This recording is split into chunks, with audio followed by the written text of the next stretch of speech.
આજે નિસહાય blind charitable trust દ્વારા જલારામ મંદિર માજલપુર ખાતે 40થી વધુ લાભાર્થીઓને દૂર દૂરથી જે આવેલા એ લોકોની પરિવાર માટે અન્ન કીટનું વિતરણ કરવામાં આવ્યું અને લગભગ 60થી વધુ અંધ પરિવાર અહીંયા જમવાનો લાભ લેશે.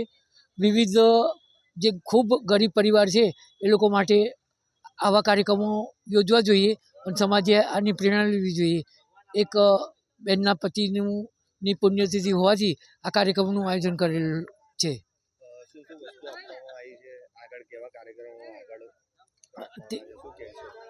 તેલ, ખાંડ, ગોળ, ચોખા, તુવેરની દાળ, મગ વગેરે.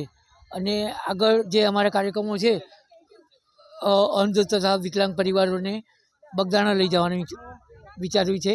ઉપરાંત જુલાઈના અંતમાં 10 દિવસ માટે અયોધ્યા યાત્રા રામજીના દર્શન માટે લઈ જવાનું. ડૉક્ટર સલીમ વરા.